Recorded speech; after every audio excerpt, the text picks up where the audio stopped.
consciemment ou inconsciemment. Alors, le bébé vient juger son senti. Et là, si c'est jugé plaisir ou déplaisir, agréable ou désagréable, une association se crée. Et là, on dit qu'elle est adaptée. Ça lui permet l'autonomie au sommeil.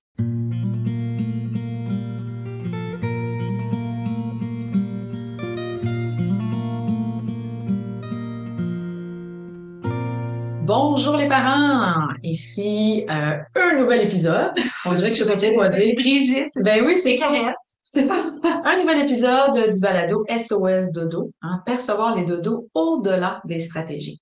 Alors aujourd'hui, on parle des trois éléments, mais c'est parce que j'ai pas changé mon titre ici. Okay. On parle des trois éléments qui influencent de façon positive ou négative le plus le sommeil. OK. Ça fait question moi, je sais déjà pas de ce que tu vas dire. Je sais pas, hein, tu sais pas, fait que ça va être intéressant. Alors, je me présente Brigitte Langevin, experte en éducation au sommeil, depuis près de 25 ans. Alors, toujours aussi passionnée de vous accompagner pour un meilleur dodo. C'est quand ça va faire 25 ans? Ça fait comme 4 ans que tu dis depuis près de Écoute, j'ai commencé en 2001. Okay. En 2024. Théoriquement, ça fait mes 25 ans, 23 ans. Ben, 2000. Ouais, moi, je fais 23, 21, mais. Ouais, OK. Ça fait 23 ans. Ça va faire, ouais. Comme on arrondit maintenant, ça fait 25. OK, moi, je m'appelle Karel Langevin, je suis coach en programmation neurolinguistique et j'ai fait du coaching relationnel. Donc, c'est sûr que la relation parent-enfant m'intéresse beaucoup. C'est bon.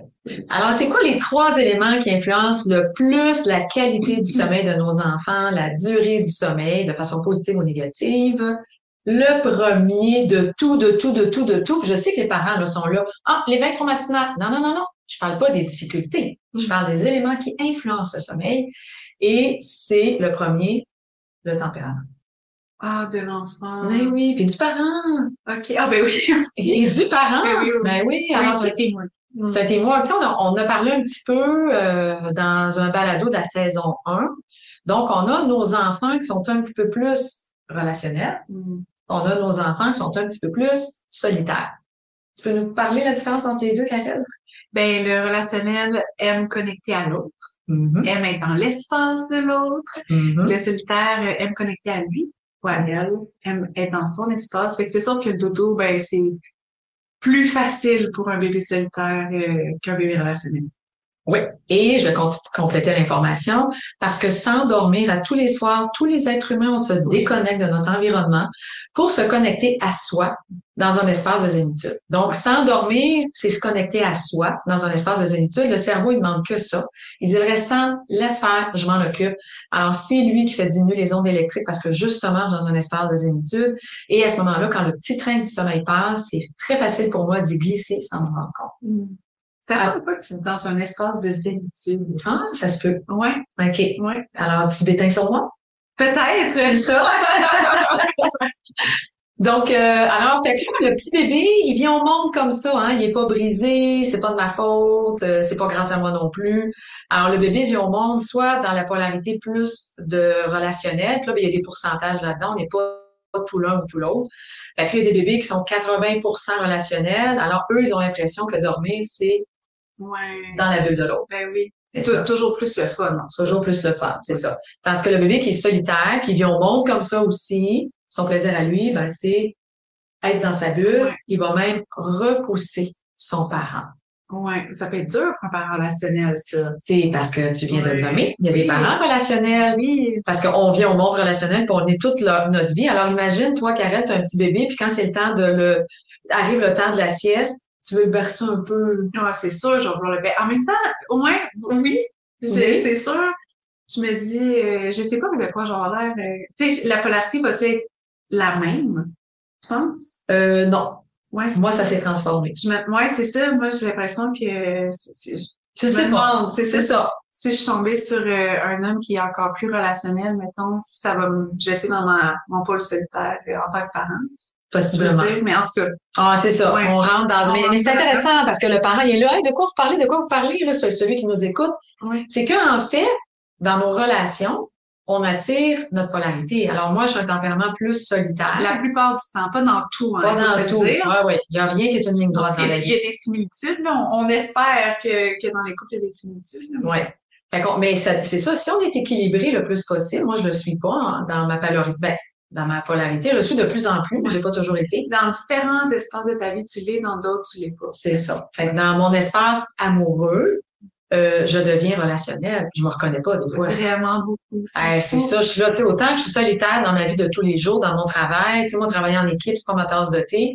Puis, oups, je tombe en amour, bang, je tombe relationnelle. Là, je me dis, mon Dieu, quelle personne je suis. Puis quand je suis devenue maman, je suis restée solitaire, pauvre toi. Oui! Merde, c'est vrai, avec moi, ça...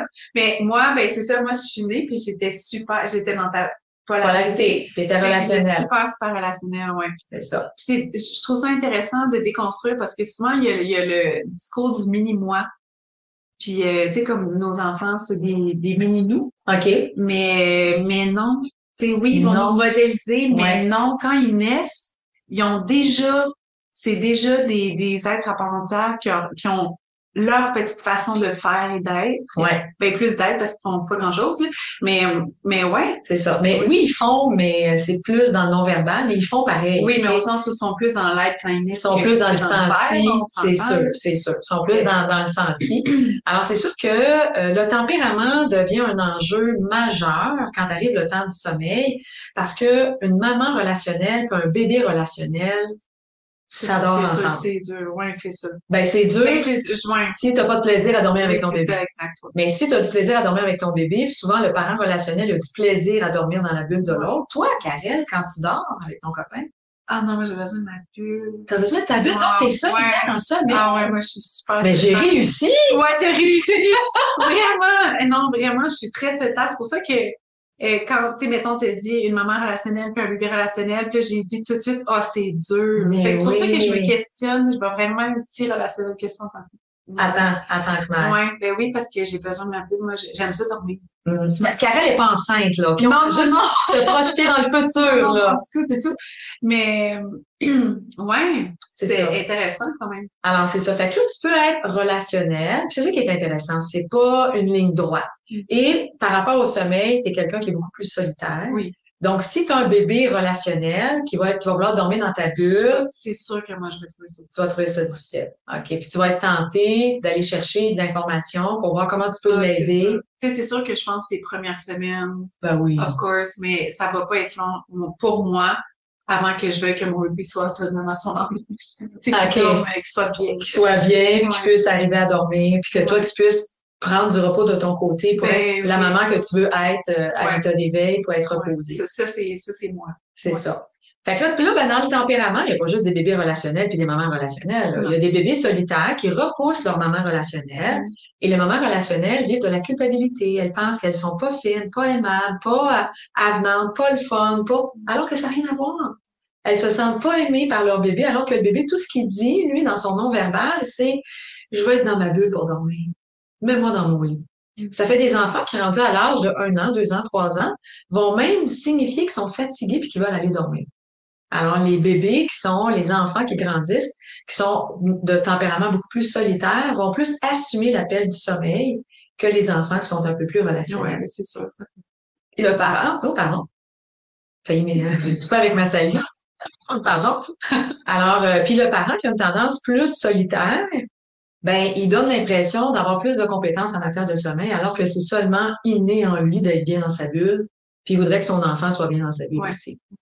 Alors, c'est ça. Fait que là, le tempérament, c'est un des éléments qui influence le plus le sommeil. Et moi, mon rôle, quand je suis en consultation, c'est de mettre en lumière c'est quoi le tempérament de l'enfant le plus rapidement possible. Tellement intéressant, oui. C'est ça, le plus rapidement possible. Donc, dans 5-10 minutes, le parent me raconte, je pose des questions, là. Le parent, à la lumière de ce qu'il me raconte, c'est sûr. J'ai une perception. J'ai pas toujours 100%. Que tu peux valider que je peux valider en posant des questions. Mais des fois, le bébé est tellement jeune que on peut pas encore valider. Non, mais valider du moins pour le parent. Oui, pour le parent, oui. C'est ça. Puis avec son partenaire de vie, parce qu'on est toujours en polarité. Fait que de savoir. Puis souvent, j'ai observé, c'est pas une vérité, mais que l'aîné est souvent comme le papa. C'est pour ça que dans le fond, je viens juste de faire le lien, si l'aîné comme le papa, il va être en polarité avec la maman. Ouais, d'habitude. Mais pas tout le temps. Mais pas tout le temps. Souvent, l'aîné, on va se dire, oui, comme son père. En matière de sommeil, là, je parle pas des autres facettes. Puis en matière de sommeil, des fois, le deuxième est plus comme la maman. Donc, ça fait du sens. Ça fait du sens, c'est ça. C'est ce qui s'est produit dans notre famille aussi. 100%. C'est ça. Alors, le deuxième élément qui vient le plus influencer le sommeil, et là, peut-être que toi, tu es moins au courant, ce sont les associations. Ah, vas-y. Vas-y, hein, ça te dit rien, hein, ça? Non, oui, ça me dit quelque chose. OK, oui. L'information de sommeil, je veux dire. C'est ça. Commentaire de sommeil. Alors, l'intelligence du bébé, dès la naissance, il est associatif. Ça, c'est notre intelligence de base. Ouais. OK? Alors que nous, ça, on conserve. Tu sais, la journée où tu te brûles sur un élément, c'est sans réflexion, là, ça passe pas par ton frontal, là, ça passe par ton cerveau reptilien, puis c'est comme associé. Quand tu touches à ça, ça fait mal. Tu fais juste le voir, ressentir la chaleur, puis tout de suite, tu vas te pousser. Il est en mode associatif. Il est en mode associatif. C'est le premier cerveau qui se met en place quand le bébé vient au monde. Alors, c'est sûr que le bébé qui va éprouver du plaisir, OK, à téter, à être nourri, que ce soit au sein ou au biberon, mais à dormir, parce que là, on est en matière de sommeil, à dormir dans les bras de son parent, dans le mouvement. Tantôt, une maman avec qui je parlais, elle doit soigner sur un gros ballon bleu. Son bébé n'a que 8 semaines, OK, pour arriver à voir son bébé s'endormir. Juste les bras, c'est pas suffisant. Marcher, c'est pas suffisant. OK, il faut qu'elle soigne sur un gros ballon bleu. Puis le sein, c'est pas suffisant.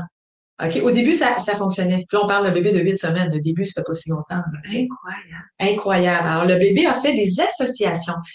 Et ça, ben, on fait tout ça. En réalité, on a un senti qu'on vient juger, consciemment ou inconsciemment. Alors, le bébé vient juger son senti. Et là, si c'est juger plaisir ou déplaisir, agréable ou désagréable, une association se crée. Et là, on dit qu'elle est adaptée. Ça lui permet l'autonomie au sommeil. OK. Puis elle est association adaptée, ça permet l'autonomie au sommeil. Okay. Puis une association inadaptée, si elle n'est pas au service du sommeil. Elle n'est pas au service du sommeil. Ça fait beaucoup de sens. Ça fait beaucoup de sens. Ça. Puis là, c'est mêlant. Parce que, vite, la SUS, association adaptée ou inadaptée? Ben, j'imagine que ça peut changer. Voilà. Ouais, c'est ça. Alors, le bercement, tu sais, là, je prends la SUS. On va y aller avec la SUS. Mon bébé a 3 mois. J'y mets la SUS, il tombe endormi. Mais il ne sait pas la retrouver seul. Association inadaptée. Ouais. Il y a 10 mois, je mets 10 SUS dans son lit. Il réussit à en trouver une, les yeux fermés. Il la remet dans sa bouche et il se rendort. Association adaptée. Intéressant, OK? Je t'en amène un autre. Bercement, bercer le bébé. Association adaptée ou inadaptée? Ben, je me dis que il s'endort, OK? Tu le berces. Mais là, il se réveille, il est dans son lit, puis il est plus bercé. Ouais. Ben, inadapté. Inadapté. OK. T'as raison. Ta logique est bonne. Maintenant, je te dis, maman berce son bébé, il s'endort, puis il fait toute sa nuit, il se réveille à 7 heures le lendemain matin. Association adaptée ou inadaptée? Adaptée. Ben oui, on parle encore du bercement. Fait que des fois, les parents me disent, ouais, mais moi, je berce mon bébé pour l'endormir. C'est-tu grave? La réponse, c'est ça dépend. Est-ce que faut que tu leur berces 3 fois dans la nuit pour qu'ils se rendorment ou s'ils filent jusqu'au matin? C'est ça. De là, mon Dieu, hein. De là, le au-delà des stratégies, là, il est ici, là. Ouais, c'est ça. Ouais. Alors, on peut pas partir avec un fondement. OK, j'ai lu ça dans un livre. OK, non, la suce à rayer, le bercement à rayer, la tétée à rayer. Non, il faut pas faire ça. Puis la musique, il faut pas le faire. Puis, à un moment donné, mais est-ce que pour ton bébé, c'est associé positif ou négatif? Est-ce que ça permet de le voir dormir longtemps ou pas? C'est tellement intéressant. Intéressant. Ah ouais. Apprendre à connaître son bébé. C'est ça. Puis même soit, tu sais, moi, j'en ai des associations adaptées à mon sommeil. Clairement. Puis des associations inadaptées à mon sommeil. T'en as-tu quoi que tu peux nommer? Ah, ben, manger tard. Ça, c'est une association inadaptée. Ouais. Puis pour d'autres personnes, souvent les Européens, je sais pas. Oui, t'as raison. Mais j'ai l'impression que pour eux, c'est pas tant inadapté parce que c'est comme il doit avoir un métabolisme différent. Il y a quelque chose qui se passe. La culture est différente. Absolument. Moi, tu m'as mis, là. Ouais, moi aussi. Ouais. Avoir mon dernier repas du soir, passer 18 heures, là, j'ai un pré-atelier. Ouais, 100%. OK, puis on n'a pas le même âge, là. Non. OK. Alors, moi, je dors avec des bas. Association adaptée ou inadaptée? Pour toi ou pour moi? Pour moi, évidemment. Il fait frais dans ta chambre. Je sais pas. Regarde, ta température est tellement basse dans ta chambre. J'imagine que c'est adapté. En fait, faut pas oublier, c'est quoi association adaptée ou inadaptée? Est-ce que ça favorise mon sommeil durant toute la nuit? La réponse, c'est oui. OK, bon, c'est ça. Mais je les perds, mes bas, parce que j'ai des bas lousses, là. Je veux pas avoir des bas trop serrés. Je veux que mes orteils soient lousses. C'est comme un petit bébé. Oui! Je suis comme un petit bébé.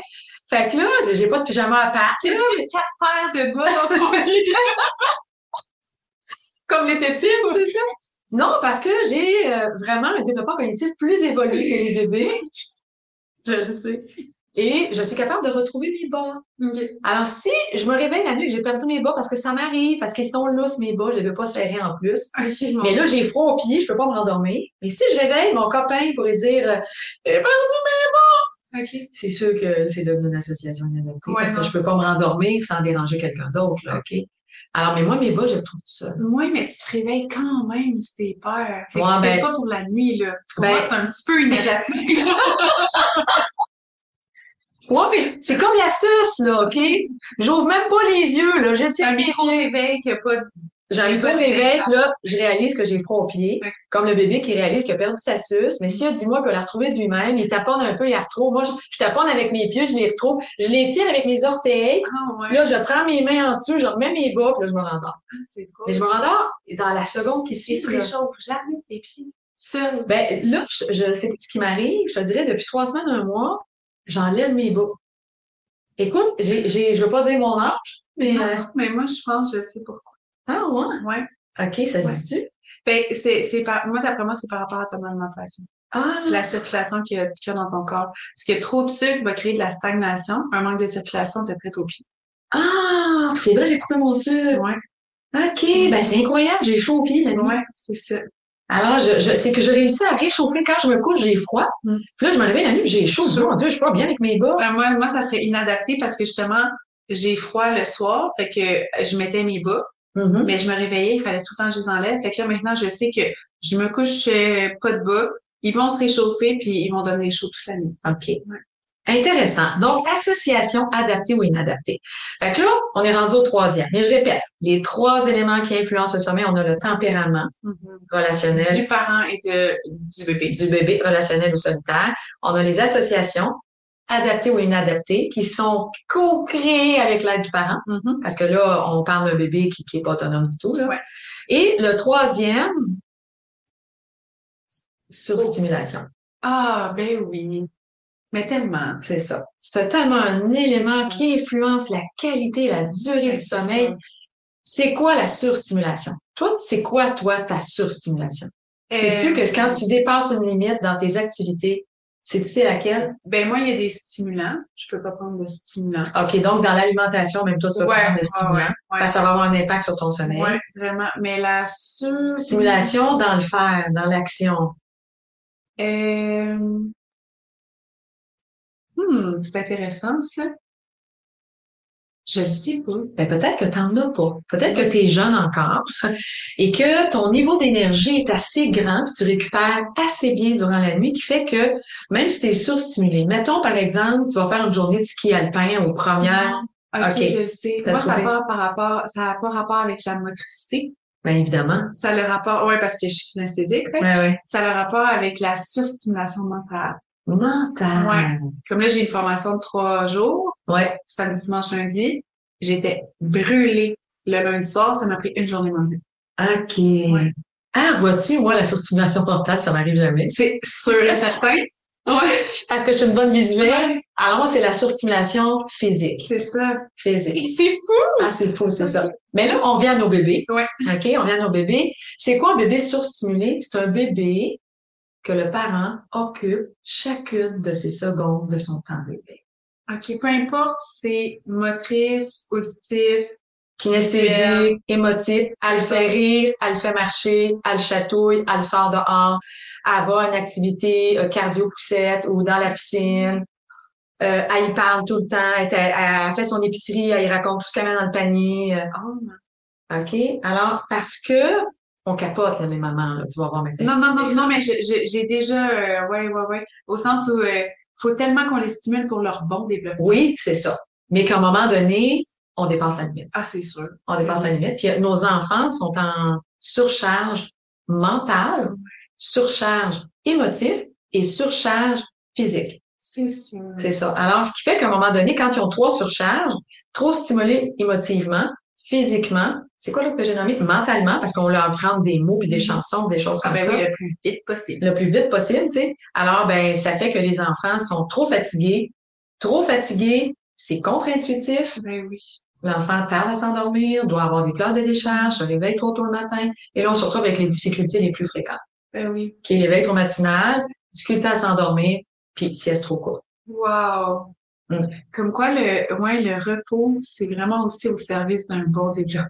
Ben oui! Tu sais, on le dit pas, ça. C'est rare qu'on dit, ah ouais, le sommeil, c'est vraiment important pour le développement de l'enfant. Ouais. Alors, c'est la base, parce que si t'es fatigué, t'as pas de disponibilité pour tout ce que ta mère veut te montrer. Ben, tout ce que ton papa veut t'apprendre. My God! C'est ça. T'as plus de disponibilité, puis toi, c'est ce qui s'est produit. Alors, comme tu as eu une formation de 3 jours de suite, c'était trop pour ta personnalité. Super hors de ta zone de confort. Hors de ta zone de confort. Si tu avais une journée entre les deux, tu aurais peut-être mieux intégré l'information que d'avoir 3 jours de suite. Mais là, qu'est-ce que tu veux? On peut pas s'adapter à chaque individu. C'est la vie. C'est ça, c'est la vie. Donc, toi, ça t'a mis dans une très grande fatigue. Puis ça t'a pris quand même une soirée, c'est pas si pire. Ah, mais j'étais poquée ma vie, là, le mardi, là. Okay. Le mardi, comme si j'avais pris un overdose de sucre, j'étais poquée. Puis là, ben, t'es pas sortie le vendredi, samedi puis dimanche, là. Non, je me suis couchée tôt, là. Ben, en plus. OK, quand même assez tôt, là. Fait que t'as fait attention en plus. Ah oui, c'est pour ça que je comprenais rien, mais là, maintenant, je comprends. OK. Ouais, c'est merci. Tu comprenais pas qu'est-ce qui t'arrivait? Ben, je comprenais pas. Ben, tu sais, oui, je suis malade, mais je veux dire, j'ai fait attention pour, tu sais, suer un peu, bouger, marcher, faire ma journée de formation, revenir, me reposer, me coucher tôt. Tu sais, je me dis, mon Dieu, j'ai fait tout ce que j'ai pu, mais là, je comprends. Que t'avais une surstimulation, sur le plan mental, et que toi, c'est ça qui te... C'est là où le bas blesse. C'est là où le bas blesse le plus. Ouais. Ah, c'est intéressant. Ouais. Je me demande si vous, les parents, vous savez c'est quoi la surstimulation de votre bébé le plus, ou genre, il est-tu surstimulé? Ben, c'est tellement mince, la nuance, parce que tu sais, toi, pour que tu sois débalancé, ça t'a pris 3 jours de formation de 8 heures. Ouais. Mais un bébé, là, il y a juste un grand frère qui tourne autour de lui pendant 1 heure de temps. C'est une surstimulation. T'as un bébé de 3 mois qui est assis à la table dans sa coquille, là, toute tranquille, là, puis que personne stimule. T'as son frère, il joue pas avec, là. T'as son frère de 4 ans, là, qui saute, puis qui passe devant lui, puis qui a un gros camion, gros coquille, puis là, lui, il le regarde, il entend, il ressent, il voit. Puis si en passant, ben le grand frère, ben il touche un bec, un câlin. Puis là, ben les parents ils parlent un peu entre-temps parce qu'eux ils veulent se connecter avec le bébé. Là, au bout d'une heure, ils s'en peut plus là. Mais il doit sûrement avoir des bébés qui ont une plus grande tolérance ou un plus grand niveau d'énergie, I guess. Ben, je sais pas. On peut le nommer comme ça. Oui, il y a des bébés qu'on peut stimuler plus que d'autres. Les parents s'en rendent compte. Okay. Que, ben, écoute, à mon premier, je pouvais aller faire tel cours avec lui, puis tel cours, puis c'était pas une crise en revenant. Puis là, mon deuxième, je fais la moitié de ce que je faisais, puis c'est une crise en revenant. Okay. Alors, il y a des bébés qui ont moins de tolérance à la fatigue. Alors, la surstimulation, on le répète, puis on le répète, puis on le répète, ce n'est pas la même chose pour chacun des enfants. On le voit, là, toi, c'est sur le plan mental, moi, c'est sur le plan physique. Ouais. Là, ben, la quantité que ça prend, moi, sur le plan physique, mais peut-être que toi, tu me dirais, voyons, maman, on a juste fait ça, pourquoi t'es fatiguée, là? Alors que moi, je pourrais étudier 3 jours de ça, je dirais, voyons, comment ça, tu suis pas? On est resté assis. Ouais, c'est ça, exact. On n'a rien fait, on est resté assis. Justement, on est resté assis. On est resté assis, tu sais. Fait que moi, je suis pas fatiguée, là.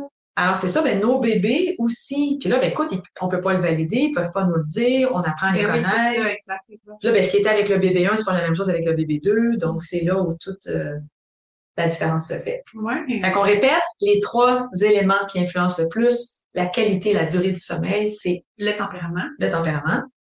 Les associations inadaptées et adaptées. Ben, inadaptées surtout, adaptons les contenus. Oui, c'est ça. Ça l'influence. Non, mais je veux dire, mais c'est les influents. Oui, les influents, oui. Puis la surstimulation. La surstimulation. C'est vraiment... Alors, pas la stimulation, la surstimulation. De stimuler nos bébés, c'est important. Notre rôle, c'est de les aider à se développer. Le cerveau vient pas au monde intelligent, là, tu sais. C'est nous qui, avec les expériences de vie, puis tout ce qu'on apprend à nos enfants, autant sur le savoir-être que sur le savoir-faire, qu'on va développer ce cerveau-là. Mais des fois, on voudrait que dans la première année, tu sais, moi, des fois, si les parents, les enfants sur des cours de piscine, des cours de piano, des cours de langue, des cours, parce que c'est trop, là, tu sais. Oui, mais tu sais, il y a aussi une certaine pression sociale. Tellement. Ou aussi un processus prescrit dans le développement de l'enfant que s'il respecte pas, c'est parce qu'il y a un problème. Ça met tellement de pression. Puis tu sais, tous les enfants, ils se développent de façon différente, à un différent rythme, selon leur mode de fonctionnement. Ouais. Fait que, c'est sûr que le kinesthésique, il va parler plus tard que le visuel. Ah, c'est sûr. Il y a 4 ans, quand il commence à faire des phrases, mais là, ça fait déjà 10 séances d'orthophonie qu'il a parce qu'il y a un problème, alors que, tu sais, moi, je dis toujours aux parents, tu sais, si tu vois entre 4 et 5 qui est pas propre, qui sait pas manger tout seul, qui a de la misère à parler, là, tu peux commencer à y voir. Mais tu sais, avant ça, là, donnons du temps. Chaque enfant a besoin de son temps. Il va peut-être pas marcher à 10 mois, peut-être marcher à 16 mois. Il y en a d'autres qui marchent en 9 mois. Est-ce qu'ils sont plus intelligents? Ben non, ils sont juste plus rapides sur le plan moteur. Là. Alors, c'est ce qu'il faut tout revoir. Alors, on a fait le tour du sujet? Oui. Puis là, on se dit, de quoi on parle la semaine prochaine? Hey, j'ai tout essayé et j'arrive pas à le faire dormir. Pourquoi? OK. On va parler de ça la semaine prochaine. J'ai tout essayé. OK. Et j'arrive pas à le faire dormir. OK. Je me demande si on n'a pas déjà parlé de ça dans un podcast. Non, oh oui, on en a parlé de façon différente. OK. Mais pas avec ce titre-là. Oui, parce que je me rappelle qu'on en a parlé, mais peut-être que c'était pas le sujet du podcast. C'était pas le sujet du podcast. Ah, là, on va parler que de ça. OK. C'est bon? Ciao. Oui. On se dit à la semaine prochaine. À la semaine prochaine. Bye. C'était Brigitte Langevin, experte en éducation au sommeil. Si tu as le goût d'en apprendre plus, je t'invite à visiter mon site à brigittelangevin.com.